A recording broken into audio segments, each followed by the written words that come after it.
Protein, iron, fibre અને મેગ્નેશિયમનો ખજાનો આજની મીઠાઈમાં સમાયેલો છે, જે શરીરમાં ક્યારેય લોહી પણ ઘટવા નહીં દે અને કોઈપણ પ્રકારના દુખાવા પણ નહીં થવા દે. જો માઇગ્રેન જેવી બીમારી છે તો પણ દૂર થશે. વજન ઘટાડવામાં પણ તમે ખાઈ શકો દરરોજનો એક ટુકડો. એટલી હેલ્ધી મીઠાઈ. તો ચલો રેસીપી શરૂ કરીએ. તો જેમના માટે લેશું 2 કપ જેટલા આખા મગ, જેને આપણે એકદમ મીડિયમ ટુ લો ગેસની ફ્લેમ પર થોડા લાઇટ ગોલ્ડન કલર પર આવે ત્યાં સુધી શેકી લેવાના છે.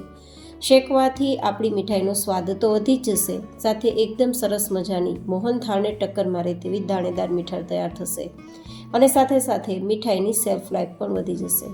તો આ રીતે આપણે શેકી લઈશું. મગની અંદર હાડકાને મજબૂત રાખવાની ક્ષમતા છે, સાથે સાથે હિમોગ્લોબિનને ઇન્ક્રીઝ કરવાની પણ ક્ષમતા છે. સાથે તેમાં ફાઇબર રહેલ હોવાથી લાંબા સમય સુધી ભૂખ પણ નથી લાગતી, તો વેટ લોસ માટે પણ બેસ્ટ છે. તો આ રીતે મગના દાણા છે તે સરસ મજાના શેકાઈ ગયા છે. તો હવે તેને પહેલાં નીચે લઈને બરાબર ઠંડા કરી લઈશું. એકદમ સરસ ઠંડુ થઈ જાય પછી આપણે તેને મિક્સર જારમાં લઈ લઈશું. એકવાર ખાસ ચેક કરી લેવાનું કે મગનો દાણો બિલકુલ ગરમ ના હોય. ઠંડા થઈ ગયા બાદ તેનો એકદમ સરસ મજાનો પાવડર તૈયાર કરી લઈશું. પાવડર એકદમ દાણેદાર જ તૈયાર થશે, કારણ કે મગને બરાબર આપણે શેક્યા છે. આમાં તમારે એલચી ઉમેરવી હોય તો ઉમેરી શકો છો, પણ મગની એક અલગ ફ્લેવર હોય છે, તો મેં એલચી નથી ઉમેરેલી. આ રીતે આપણો પાવડર તૈયાર થઈ જાય તો હવે ફરી એકવાર આપણે પાવડરને પણ થોડો છે ને શેકવાનો છે, પણ માત્ર ઓછા સમય માટે, અને એકદમ ઓછા ઘીની જરૂર પડે ને તેના માટે પહેલાં આપણે મગનો શેકવાનો ઉપયોગ કર્યો અને પછી આપણે લોટને શેકવાનો ઉપયોગ કર્યો. તો અહીંયા 2 થી 3 ચમચી જેટલું ઘી લેશું. તમે અહીંયા વધારે પણ લઈ શકો અને ઓછું પણ લઈ શકો, તમારી પસંદગી. હવે ઘી ગરમ થાય પછી આપણે જે પાવડર તૈયાર કર્યો ને મગનો, તેને આમાં ઉમેરીને શેકી લઈશું. તમને લાગશે કે મગનો પાવડર શેકવો જ તો પછી મગને શા માટે શેક્યા? જો મગને ના શેક્યા હોત તો આટલો સરસ મજાનો પાવડર તૈયાર ના થાત, કારણ કે મગની અંદર થોડું મોઇશ્ચર તો હોય જ છે. તો તેના માટે આપણે તેને શેકવા ખૂબ જરૂરી છે. અને મગને શેક્યા બાદ તેનો પાવડર તૈયાર થશે તો એકદમ સરસ એક દાણેદાર પાવડર તૈયાર થશે, જે તમે જોઈ શકો છો. અને હવે ફરીથી મગના લોટને આપણે શેકીએ છીએ, જેથી મગનો દાણો જે તૈયાર થયો છે ને તે ફૂલી જાય અને ફૂલવાના કારણે મોહનથાળ જેવો ટેસ્ટ આવે. બસ એ પ્રોસેસના કારણે મેં અહીંયા 2 વાર લોટને અને મગને શેક્યા છે. તો આ રીતે હવે આપણે બધું જ સરસ ઘી સાથે મિક્સ થઈ જાય ત્યાં સુધી ધીમા ગેસની ફ્લેમ પર શેકવાનું છે. જો કે મગ શેકેલા છે તો પાવડરને શેકાતા બિલકુલ સમય નથી લાગવાનો. તમે જોઈ શકો છો કે મગનો દાણો સરસ ફૂલી ગયો છે અને એકદમ સરસ મજાનો કલર પણ દેખાઈ રહ્યો છે. જો આમાં વધારે ઘીની જરૂર હોય તો તમે ઉમેરી શકો છો, બટ હું એકદમ ઓછા ઘીમાં આ મીઠાઈ તૈયાર કરી રહી છું. તો તમે જોઈ શકો છો મગ એકદમ સરસ મજાનો શેકાવાના કારણે થોડો કલર પહેલાં કરતાં ડાર્ક થઈ ગયો છે અને એકદમ સરસ મજાનો દાણો ફૂલી ગયો છે. તો હવે તેને આપણે નીચે લઈ લઈશું.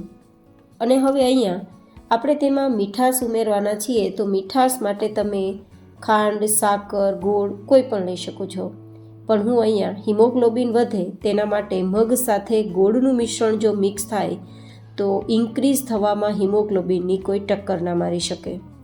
સાથે સાથે એનર્જી પણ વધારે આપે અને હાડકાઓ પણ મજબૂત થાય. તો તેમના માટે મેં 1 કપ જેટલો ગોળ લીધો છે અને સાથે 4 ચમચી જેટલું પાણી. જો કે ગોળને માત્ર ઓગાળવાનો છે તો અહીંયા પાણીની જગ્યાએ ઘીનો ઉપયોગ કરી શકાય, પણ મેં માત્ર ગોળ ઓગળે તેટલું જ પાણી લીધું છે, તો તમે પાણીનો ઉપયોગ પણ કરી શકો છો. એન્ડ હા, પાણી આપણે એકદમ ઓછું ઉમેર્યું છે, જેથી આપણા લાડુ હોય કે પછી આ મીઠાઈ હોય તેની સેલ્ફ લાઈફ વધી જશે. તો બહુ પાણી વધારે ઉમેરવાની જરૂર નથી. બસ હવે આપણે આપણા ગોળને છે તે ઉગાડી દઈશું 1-2 ઉફાણ આવે ત્યાં સુધી, અને પછી તેને નીચે લઈને બધું મિક્સ કરી દઈશું. બિલીવ મી ગાઈસ, શરીરમાં ક્યારેય પણ થાક નબળાઈ રહેતો હોય, ચાલતા પણ થોડો શ્વાસ ચડી જતો હોય, નબળાઈ રહેતી હોય, ચક્કર આવતા હોય, હિમોગ્લોબિનની ખામી હોય કે પછી શરીરમાં બિલકુલ તાકાત ના હોય કે શરીરના કોઈ પણ પ્રકારના દુખાવા થતા હોય, ચાહે હાડકાના દુખાવા હોય, બોડી પેઇન હોય કે પછી માથાના દુખાવા હોય, બધા જ માં કારગર છે આ આપણી આજની મગ અને ગોળની મીઠાઈ. બસ માત્ર 2 સામગ્રીથી તૈયાર થાય છે. ન વધારે તામઝામ છે, ન વધારે મહેનત. એકદમ સરળ છે, બિના ઝંઝટ તૈયાર થાય છે અને ખૂબ જ એનર્જેટિક તૈયાર થાય છે આપણી આજની મીઠાઈ. તો તમે જોઈ શકો છો ગોળ ઓગળતા 1-2 ઉફાણ આવી ગયા છે. તો બસ હવે ગેસની ફ્લેમ બંધ કરી અને આપણે આ જે ઓગાળેલો ગોળ છે તેને આપણે મગ જે શેકેલા છે તેના મિશ્રણમાં મિક્સ કરી દેવાનું છે. જો તમને ડાયાબિટીસ કંટ્રોલમાં રહેતું હોય તો અઠવાડિયામાં 2 વાર માત્ર એક ટુકડો ખાઈ શકો છો. પણ હા, આપણે જે ગોળનું પ્રમાણ લીધું છે ને તેનું અડધું પ્રમાણ લેવાનું છે. એટલે કે 2 કપ મગ હતા તો 1 કપ ગોળ લીધો છે. પણ જો ડાયાબિટીસવાળાને કોઈને મીઠાઈ ખાવાની ઈચ્છા હોય તો 1 કપની જગ્યાએ અડધો કપ ગોળ લેવાનો અને માત્ર વીકમાં 2 દિવસ એક ટુકડો ખાવાનો. તો તેમની મીઠી વસ્તુ ખાવાની ઈચ્છા પણ પૂરી થઈ જશે અને તેમને હેલ્થ બેનિફિટ્સ પણ મળી જશે. પણ હા, ડાયાબિટીસ કંટ્રોલમાં હોવું ખૂબ જરૂરી છે. અને આ જે આપણી મીઠાઈ છે ને તે ખાસ વજન ઘટાડવામાં પણ લઈ શકાય, કારણ કે આ બંને સામગ્રીઓથી જે પોષક તત્વો મળે છે તેના કારણે ફાઇબર વધી જાય છે, પરિણામે ભૂખ ઓછી લાગે છે. તો ખાસ વજન ઘટાડવામાં પણ લઈ શકાય. મેગ્નેશિયમના કારણે જો માઇગ્રેનના દુખાવા રહેતા હોય તો તેમાં પણ લઈ શકાય. હાડકાં નબળા હોય તો પ્રોટીનનો સોર્સ છે તો તેમાં પણ લઈ શકાય. અને લોહીની કમી હોય, હિમોગ્લોબિન ઘટતું હોય તો આ બંને ભેગું થવાથી આયરન પણ ફૂલ મળશે. તો તમે હિમોગ્લોબિનની ખામી માટે પણ લઈ શકો છો. બસ બધું મિક્સ થઈ ગયા બાદ હવે થાળી કે પછી પ્લેટમાં થોડું ઘી લગાવી ચીકણી કરીને પછી બધું પાથરી દેવાનું અને એકદમ સરસ મજાનું પથરાઈ જાય પછી ચોઈસ પ્રમાણે ટુકડા કરી દેવાના. જો કે તમે લાડુનો શેપ પણ આપી શકો છો, તમારી પસંદગી. ટુકડા થઈ જાય પછી તેને થોડું ઠંડુ થવા દેવાનું ને પછી તમે કોઈ પણ ડબ્બામાં ભરી અને સ્ટોર કરીને રાખી શકો છો. 1 મહિના સુધી આ મીઠાઈ ખરાબ નથી થવાની. પણ હા, બહુ જ ગરમીમાં જો તમે બનાવતા હોય તો 15 દિવસ સુધી સારું રહેશે. પછી તમે તેને ફ્રીઝમાં રાખશો તો 1 મહિનો સારું રહેશે. બસ આ મીઠાઈ જે મેં તમને એમની ખૂબી સાથે શેર કરેલી છે. આઈ હોપ કે તમને મારી આજની આ રેસીપી પસંદ આવી હશે. જો પસંદ આવી હોય તો મારી મહેનતને લાઈક કરજો અને ચેનલ પર નવા હોય તો ચેનલને સબસ્ક્રાઈબ કરજો. અને આ વિડીયો કેવો લાગ્યો તે બતાવવા માટે મને કોમેન્ટ પણ જરૂરથી કરજો. અને તમારા ફેમિલી ફ્રેન્ડ્સના ગ્રુપમાં વિડીયોને શેર પણ જરૂરથી કરજો.